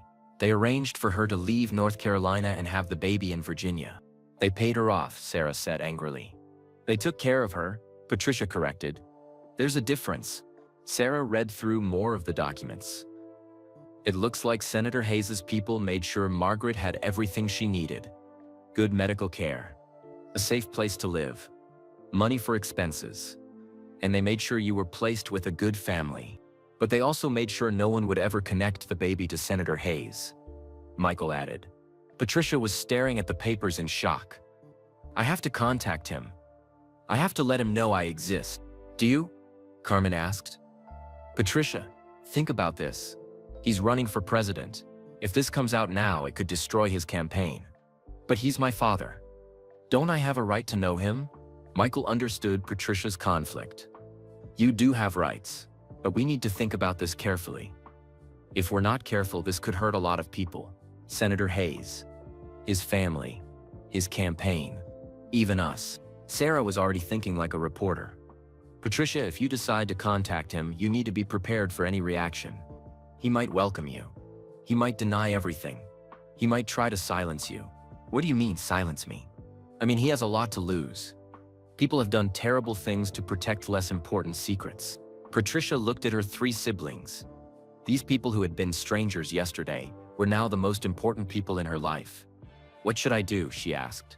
Michael spoke first. Whatever you decide, we'll support you. But I think we should talk to a lawyer first. Someone who can protect your interests. And maybe we should approach him privately first, Carmen suggested. Before making any public announcements, Sarah nodded. Give him a chance to do the right thing before forcing his hand. Patricia spent the rest of the day reading through every document in her file. Letters, medical records, financial records. The evidence was clear. Senator William Hayes was her biological father, and his people had known about her from the beginning. That evening back at Carmen's house, Patricia made her decision. I'm going to contact him, she announced. Not through the media, not through his campaign. I'm going to contact him personally and privately. How? Sarah asked. I'm going to write him a letter. I'm going to tell him who I am and what I know. And I'm going to ask him to meet with me. Michael looked worried. Patricia, what if he refuses? What if he denies everything? Patricia smiled for the first time all day. Then I'll know what kind of man my biological father really is. And I'll decide what to do next. She spent that night writing the most important letter of her life. A letter to the man who might become president. A letter that could change everything. But none of them knew that Senator Hayes had been waiting for this letter for 30 years. And none of them knew that he had been following their story from the very beginning. The circle was about to complete itself in ways none of them expected. Patricia Anderson had never been so nervous in her life. She stood outside the main post office in Charlotte, holding the letter that could change everything. The letter to Senator William Hayes. The letter to her biological father. Are you sure about this? Carmen asked for the 10th time that morning. I'm sure, Patricia said, though her voice was shaking. Sarah stood next to them, watching people walk by. Once you mail that letter, there's no going back. He'll know you exist. He already knows I exist, Patricia replied. He's known for 30 years. This letter just lets him know that I know too. Michael was pacing in the parking lot, talking on his cell phone. He was trying to reach his lawyer, making sure Patricia was protected no matter what happened next. Patricia had spent 3 days writing and rewriting the letter. She wanted it to be perfect. Not angry, but not weak either. She wanted Senator Hayes to know that she wasn't looking for money or fame. She just wanted answers. The letter was simple and direct. Dear Senator Hayes, my name is Patricia Anderson. I was born in Richmond, Virginia, on March 15, 1968. My birth mother was Margaret Williams. I believe you are my biological father. I am not writing to cause problems for you or your family. I am not looking for money or publicity. I simply want to know my biological father and understand my family history. If you are willing to meet with me privately, please contact me at the address below. If you are not, I will respect your decision. Your daughter, Patricia. She had included copies of her birth certificate and adoption papers. She had also included a photo of herself, knowing that anyone who saw it would immediately recognize the family resemblance. Patricia. Michael called from the parking lot. My lawyer wants to talk to you before you mail that. Patricia shook her head. No more lawyers, no more delays. This is between me and my father. She walked to the mailbox and dropped the letter inside before she could change her mind. It's done, she said, turning back to her siblings. Now we wait. They didn't have to wait long. 3 days later, Patricia's phone rang at 6 a.m. The caller ID showed a Washington, D.C. number she didn't recognize. Patricia Anderson? The voice was deep and familiar. Yes, this is Patricia. This is William Hayes. I got your letter. Patricia sat up in bed, her heart racing. Senator Hayes? Just William. Please. Patricia, is there somewhere we can meet privately? Somewhere away from reporters and cameras? You want to meet me? I've wanted to meet you for 30 years. I just never knew how to find you. They arranged to meet at a small restaurant in Charlotte the next evening. Senator Hayes would drive down from D.C. alone. No staff, no security, no media. Patricia called her siblings immediately. He wants to meet me, she told them. Tomorrow night. How did he sound? Sarah asked. Nervous, but kind. Like he really has been waiting for this call. Carmen was worried. Patricia, are you sure you should meet him alone? What if this is some kind of trick? It's not a trick. I could hear it in his voice. He knows who I am. And I think he's been hoping I would contact him. The next evening, Patricia arrived at the restaurant 30 minutes early. She wanted to be settled before Senator Hayes arrived. She wanted to be calm and ready. But when William Hayes walked through the door, Patricia forgot everything she had planned to say. He looked exactly like her. The same dark hair, now gray at the temples. The same eyes, the same nose, the same way of carrying himself. He saw her immediately and walked straight to her table. Patricia, he said softly. My God, you look just like your mother. Patricia started crying. You remember her? I remember everything about Margaret Williams. She was the most beautiful, brave woman I ever knew. They sat down across from each other, neither knowing where to start. I owe you an explanation, Senator Hayes said finally. You don't owe me anything. Yes, I do. I owe you 30 years of explanations. William Hayes told Patricia his story. In 1967, he was a young lawyer working on civil rights cases in North Carolina. He was married, but his marriage was unhappy. His wife was from a wealthy family that disapproved of his work helping poor people. I met your mother at a legal aid clinic, he said. She was trying to get help leaving her abusive husband. I was trying to help women in situations like hers. You fell in love with her. I did, and she fell in love with me. We both knew it was wrong. I was married. She was married. But we couldn't help ourselves. William explained that when Margaret found out she was pregnant, they both knew the baby couldn't be raised by either of them. His political career would be destroyed. Margaret would be in danger from her husband. We made the hardest decision of our lives, William said. We decided to give you to a family that could love you and protect you in ways we couldn't. But you stayed involved. I made sure you had everything you needed. Good parents, a good home, money for education. I watched from a distance as you grew up. Patricia was shocked. You watched me grow up? I knew when you graduated from high school. I knew when you went to law school. I knew when you got married. I've been proud of you your entire life. Then why didn't you ever contact me? William looked sad. Because I was afraid. Afraid you would hate me for giving you away. Afraid that knowing me would hurt you. Afraid that my political enemies would use you against me. Patricia reached across the table and took his hand. I don't hate you. I understand why you made the choices you made. Do you really? Yes. You protected me. Just like Margaret protected me. You both gave me up so I could have a better life. They talked for 3 hours. About Patricia's childhood. About her career. About her husband and sons. About the family she had found in Michael, Sarah, and Carmen. I want to meet them, William said. Your siblings. My stepchildren. In a way. They want to meet you too. But William, we need to talk about your presidential campaign. William's face got serious. What about it? If people find out about me, it could hurt your chances. Patricia, let me ask you something. Do you want me to be president? Patricia thought about it. I don't know enough about your politics. William smiled. Then learn about them. Study my positions. Decide for yourself if you think I'd be a good president. Then we'll figure out what to do about this. What do you mean? I mean, if you think I should be president, then we'll find a way to handle this situation that doesn't hurt my campaign. If you don't think I should be president, then maybe the truth coming out would be a good thing. Patricia was amazed by his honesty. You're willing to let me decide whether to go public. You're my daughter, this is your story too. I won't make decisions about your life without including you.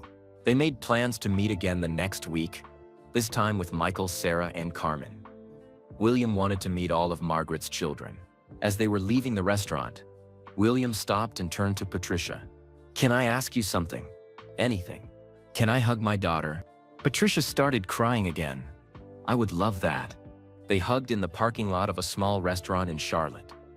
Father and daughter, two people who had been kept apart by circumstances beyond their control. I love you, Patricia. William whispered. I've loved you since the day you were born. I love you too, Dad. It was the first time either of them had used those words. The next week, all four siblings met with William Hayes at Carmen's house. He sat in the living room where Margaret's children had first found each other, and he told them stories about their mother. She was extraordinary, he said. Brave and smart and determined to protect all of you, no matter what it cost her. Michael asked the question. They were all thinking, what happens now? What happens if people find out about Patricia? William looked at each of them. That depends on what you want to happen. This is your family, your story. I won't make decisions that affect all of you without your agreement. They talked for hours about the possibilities. Going public, keeping the secret, waiting until after the election. The choice was theirs to make. In the end, they decided to wait. William Hayes had a good chance of becoming president. Patricia didn't want to be the reason he lost. After the election, she said, win or lose, we'll tell the truth then. And so, the secret was kept. Four siblings and their biological father all protecting each other in the way Margaret Williams had taught them to do. But they had no idea that someone else knew their secret. Someone who had been watching and waiting for the right moment to use the information. The truth was about to come out whether they wanted it to or not.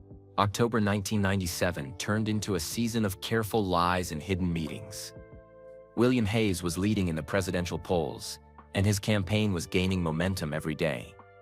Patricia Anderson watched the news coverage, knowing that the man on television was her father, but unable to tell anyone. The weight of the secret was crushing all of them. Michael Jordan had announced his second retirement from basketball after the Bulls' fifth championship. The media said he wanted to spend more time with family. They had no idea how true that was. Michael spent his days shuttling between Chicago and Charlotte, building relationships with the siblings he had just discovered. But keeping their connection secret was harder than he had expected. I can't even mention you guys in interviews, he complained during one of their Sunday family dinners at Carmen's house. Reporters ask what I'm doing with my retirement, and I have to lie. Sarah understood his frustration. She had returned to her reporting job in Chicago, but found it almost impossible to concentrate on other stories. Every time she saw William Hayes on the news, she wanted to write about the amazing family story she was living. But she couldn't. At least you don't have to watch your father on television every night, Patricia said. Do you know how hard it is to see him giving speeches about family values, knowing I can't claim him as my family? Carmen was dealing with her own challenges. Her children, Marcus and Maya, kept asking why Uncle Michael came to visit so often now. She had told them he was a family friend, but 8-year-old Marcus was getting suspicious. Mom, why does Uncle Michael look like us? Marcus had asked the week before. And why does that lady Sarah always come with him? Carmen had run out of good answers. The strain was worst on Patricia. She lived in Washington, D.C., where William Hayes spent most of his time campaigning. Sometimes she would see his motorcade driving through the city. Sometimes she would spot him at political events. He was so close she could almost reach out and touch him. But they had to pretend they were strangers. They had managed one secret meeting since that first dinner at Carmen's house. William had flown to Chicago and met them at Michael's house late one night. They had talked for hours about Patricia's childhood, about Margaret's death, about the family they were all building together. I wish I could tell the world about you, William had said to Patricia that night. I wish I could introduce you as my daughter at campaign events. After the election, Patricia had reminded him. Win or lose, we tell the truth after the election. But keeping that promise was getting harder every day. The breaking point came in November. Patricia was at work in her law office when her secretary buzzed her. "Mrs. Anderson, there's a reporter here to see you. He says it's about your family." Patricia's blood ran cold. "What reporter?"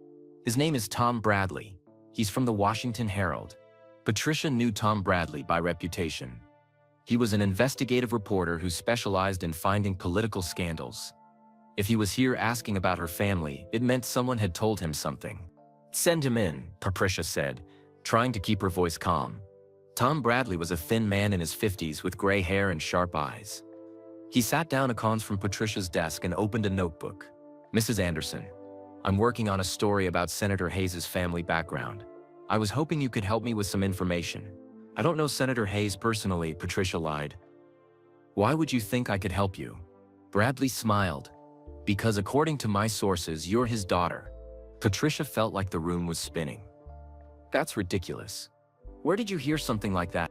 "I have adoption records that show Margaret Williams as your birth mother. I have hospital records from Richmond showing Senator Hayes paid for her medical care in 1968. And I have a photograph of you and Senator Hayes meeting at a restaurant in Charlotte last month." Patricia's hands started shaking. Someone had been watching them. Someone had been following their story. "I don't know what you're talking about," she said. "Mrs. Anderson, I'm going to publish this story with or without your cooperation. You can either tell me your side or I can write it based only on what I already know." Patricia stood up. "I need you to leave my office, now. I'll give you 24 hours to think about it." Bradley said, standing up too. "But this story is coming out. Senator Hayes is about to become president. The voters have a right to know he has a secret daughter." After Bradley left, Patricia sat alone in her office, shaking. The secret they had all worked so hard to protect was about to be destroyed by a stranger with a notebook. She called Michael first. "Someone knows," she told him as soon as he answered. "A reporter came to my office. He has pictures of me and William meeting." "What kind of pictures?" "From the restaurant in Charlotte. Someone was watching us, Michael. Someone has been following our story." Michael was quiet for a moment. "We need to call William. We need to warn him before this comes out." They set up a conference call with William, Sarah, and Carmen. When Patricia explained what had happened, William was surprisingly calm. "I've been expecting this," he said. "In politics, secrets never stay secret forever." "What do we do?" Carmen asked. "We get ahead of the story. We tell the truth ourselves before Tom Bradley can twist it into something ugly." "But your campaign," Patricia protested. "This could destroy your chances of becoming president." William was quiet for a long moment. "Patricia, can I ask you something?"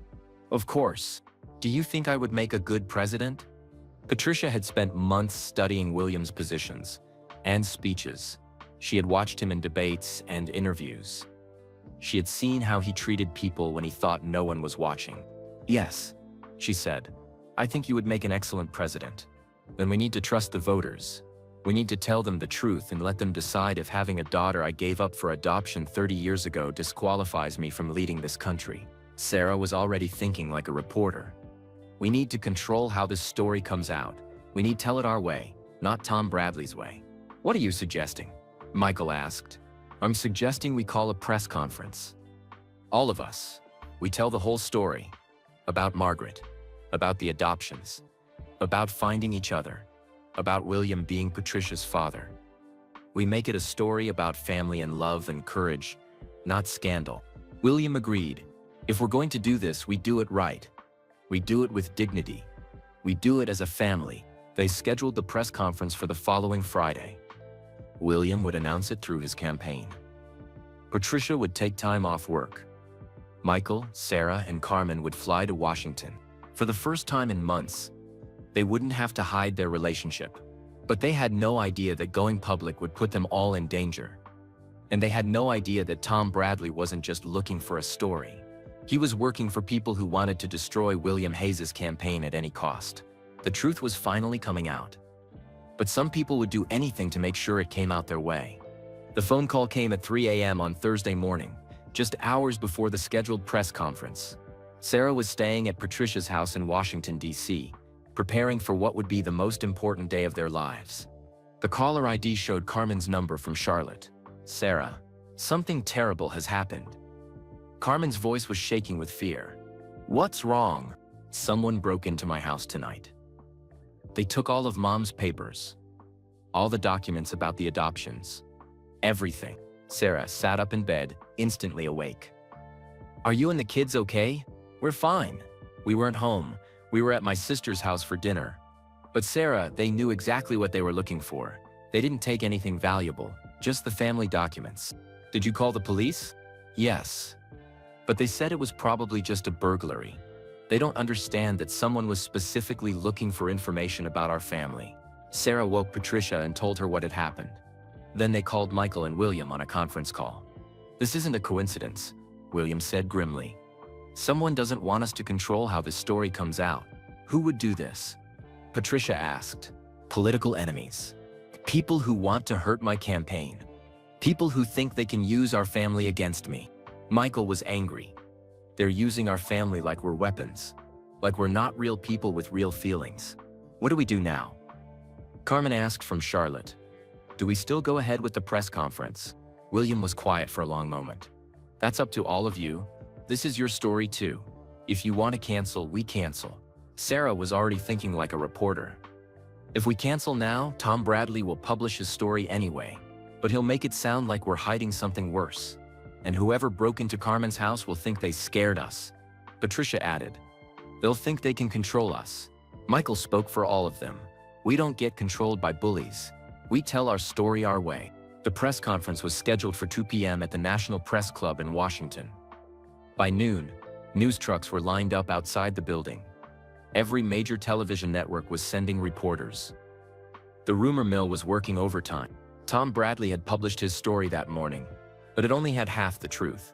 He wrote about Patricia being William's daughter, but he didn't know about Michael, Sarah, and Carmen. He didn't know the full story of Margaret Williams and her courage. He made it sound like a scandal instead of a love story. Are you ready for this? William asked Patricia as they prepared to go on stage. As ready as I can be. Remember, we tell the truth with dignity. We don't apologize for loving each other. We don't apologize for being a family. The press conference room was packed. Cameras flashed constantly. Reporters shouted questions before anyone even spoke. William Hayes walked to the podium first. He looked presidential, calm, and confident despite the chaos around him. Ladies and gentlemen, thank you for coming. Today I want to introduce you to some very special people. My daughter, Patricia Anderson, and her siblings Michael Jordan, Sarah Mitchell, and Carmen Williams Davis. The room erupted. Reporters shouted questions. Cameras clicked frantically. Everyone wanted to know how Michael Jordan was connected to a presidential candidate. William raised his hand for quiet. Please, let me tell you their story. Let me tell you about an extraordinary woman named Margaret Williams, and the children she loved enough to let go. For the next hour, William told the whole story, about Margaret's abusive marriage, about the affair that led to Patricia's birth, about the adoption that protected Patricia from danger, about how the siblings had found each other through basketball reporting, and a search for family. Patricia spoke next. I want everyone to know that my father, Senator Hayes, has been a good man throughout this situation. He protected my mother when she was in danger. He made sure I had a loving family, and when I contacted him as an adult, he welcomed me with open arms. Michael stepped to the microphone. For those who are wondering why I'm here, Patricia is my sister. We share the same birth mother. We found each other by accident, but we stayed together by choice. This is what family looks like. Sarah spoke about Margaret's courage. Carmen talked about the love that had brought them all together. When they finished, the room was silent for a moment. Then the questions began. Senator Hayes, will this affect your presidential campaign? That's up to the voters to decide. I'm proud of my daughter and her siblings. I'm proud to be part of their family. Michael Jordan, how does it feel to learn you have a sister whose father might become president? It feels like I got lucky twice. Once when I found out I had sisters, and again when I learned one of them has a father like Senator Hayes. Patricia, why are you coming forward now? Because someone was going to tell our story whether we wanted them to or not. We decided to tell it ourselves, with truth and dignity. The questions went on for another hour. Some reporters tried to make it sound like a scandal. Others seemed genuinely moved by the family's story. When it was over, the five of them walked off the stage together. For the first time in months, they didn't have to hide their relationship. But in the back of the room, Tom Bradley was on his phone with someone. And he didn't look happy that the family had controlled their own narrative. They made themselves look too good, he was saying. We need to dig deeper. We need to find something that makes them look bad. That evening, they all had dinner together at Patricia's house. For the first time since they had found each other, they could relax and just be a family. How do you think it went? Carmen asked. Better than I hoped, William said. The family came across as genuine and loving. That's exactly what I wanted people to see. What happens now? Sarah asked. Now we wait and see how the voters react, William said. The election is in 2 weeks. We'll know soon if America is ready for a president with a complicated family story. Michael was looking at the news on his phone. The early reactions look good. People are calling it the most honest press conference they've ever seen from a politician. Patricia was watching her father interact with her siblings. You know what I realized today? What?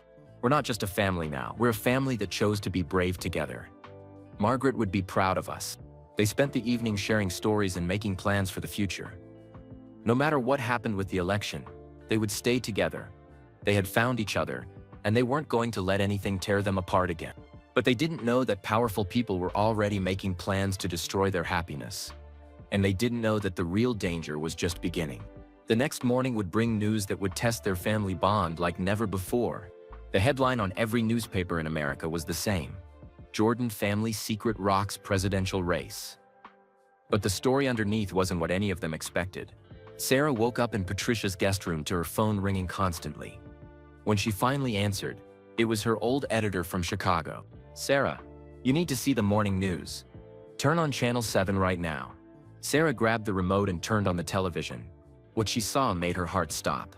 Tom Bradley was on the morning news show, sitting across from the host with a stack of papers in front of him. Last night's press conference was very touching, Bradley was saying. But there's more to this story, much. What do you mean? The host asked. I mean, the Hayes family isn't telling the whole truth. According to documents I've obtained, Senator Hayes didn't just have one affair in the 1960s. He had multiple affairs.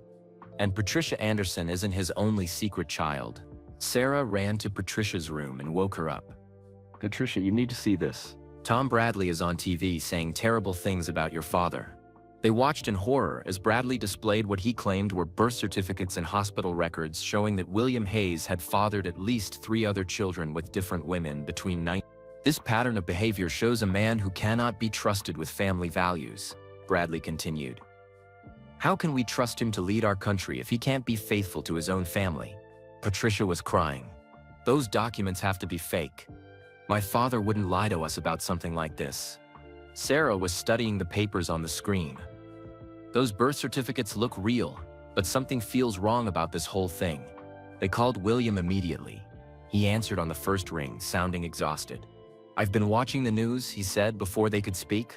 Patricia, I need you to know that those documents are completely false.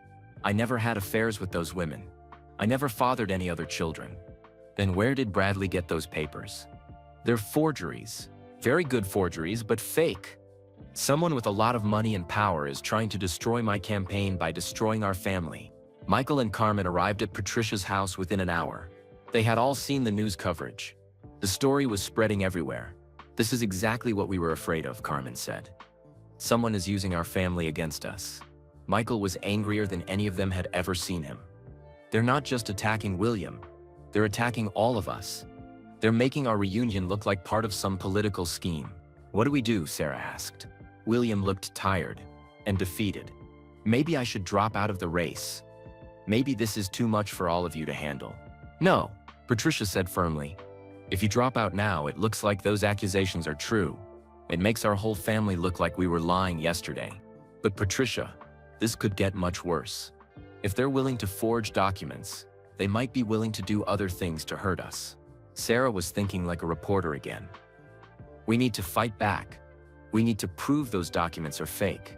How? The same way I found the truth about our family in the first place. Investigation. Research. Following the money trail. Over the next week, Sarah worked harder than she had ever worked in her life. She used every contact she had in journalism. She called in favors from other reporters. She hired handwriting experts and document specialists. Meanwhile, the rest of the family was dealing with the media storm. Reporters camped outside their homes. Photographers followed them everywhere. The story had become the biggest scandal of the election. William's poll numbers dropped 20 points in 5 days. The other presidential candidates called for him to drop out of the race. Even some of his own supporters began to doubt him. But the family stayed together. Patricia took leave from her job to work full-time on clearing her father's name. Michael used his fame to get meetings with powerful people who might be able to help. Carmen flew to Washington to be with her siblings. They had found each other as family. Now they were fighting as family. Sarah's investigation finally paid off on the Wednesday before the election. She discovered that all the forged documents had been created by the same printing company. A company owned by the business partner of William's main opponent in the presidential race. "We have them," Sarah announced when she called the family together. "I can prove the documents are fake. I can prove who created them. And I can prove why." "What do you mean, why?" Patricia asked. "Because William was ahead in the polls. Because he was going to win the election. Because someone was willing to destroy our family to stop him." They took their evidence to the FBI. Within 24 hours, Tom Bradley and 3 other people were arrested for election fraud and conspiracy. But the damage had been done. The election was in 2 days, and many voters still believed the false stories. On election night, the family gathered at William's campaign headquarters to watch the results. The race was closer than anyone had predicted. State after state reported results. Sometimes William was ahead, sometimes he was behind. It was going to come down to the final few states. At midnight, with 98% of votes counted, William Hayes was declared the winner by less than 1% of the popular vote. The room erupted in celebration. Staff members cheered. Supporters cried with joy. Camera crews rushed to get footage. But in the middle of all the chaos, William Hayes looked across the room at his daughter and her siblings. The family that had been kept secret for 30 years was now public. The family that had been attacked and threatened had survived. Patricia pushed through the crowd to reach her father. When she got to him, she hugged him tight. "Congratulations, Mr. President," she whispered. "Thank you, daughter." Michael, Sarah, and Carmen joined the hug. For the first time since Margaret Williams had made her difficult choices 30 years earlier, all of her children were together with the man who had helped create their family. The next morning, President-elect William Hayes held his first press conference since winning the election. The same reporters who had attacked his family a week earlier were now asking about his plans for the country. But before he answered any policy questions, William made a statement. "I want to thank the American people for trusting me with the presidency despite the attempts to use my family against me. I want to thank my daughter Patricia and her siblings Michael, Sarah, and Carmen for standing by me when it would have been easier to walk away." He paused and looked directly at the cameras. "Most of all, I want to thank a woman named Margaret Williams, who died before she could see this day. She made the hardest choice any parent can make 30 years ago. She gave up her children so they could have better lives. Yesterday, those children helped me become president. Margaret's sacrifice led to this moment." Sarah was watching from the audience, crying as she listened to William honor their birth mother. After the press conference, William found the 4 siblings in a quiet corner of the building. "I have something to ask you," he said. "What?" Patricia asked. "Will you be part of my administration? Will you help me lead this country?" Patricia smiled through her tears. "What do you have in mind?" "I want Sarah to be my press secretary. She knows how to find the truth and tell it honestly. I want Carmen to head my healthcare task force. She understands what families need. I want Michael to be my special advisor on youth programs. He knows how to inspire young people." "What about me?" Patricia asked. "I want you to be my chief of staff. I want my daughter by my side as we try to make this country better." 27 years after the phone call that started this story, Sarah Mitchell stood in the White House as a new press secretary. She thought about Juanita Jordan's call that had revealed the truth about her family. She thought about Michael Jordan's response to learning he had sisters. The best part about keeping a secret for so long is that when you finally tell it, you realize it was worth waiting for the right moment. The secret was out. The family was together. And the little girl Margaret Williams had given away to protect her was now helping to run the country. Sometimes the most important stories are the ones you're living yourself. And that was the end of this incredible story about Michael Jordan's family secret that stayed hidden for 27 years. A secret that brought together siblings who never knew they existed, and showed us that sometimes the most important victories happen off the court. We'd love to know where you're listening from. Drop a comment below and tell us your city or country. If this story touched your heart, please give this video a thumbs up and subscribe to our channel for more amazing, inspiring stories like this one. We share tales of hope, family, and the incredible connections that make us human. Most importantly, share this video with your friends and family. Stories like these remind us that love and kindness can overcome any obstacle, and that family isn't just about blood, it's about the people who choose to stand by you. Thank you for listening.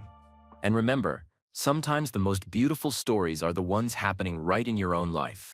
Until next time, keep spreading kindness and never stop believing in the power of family.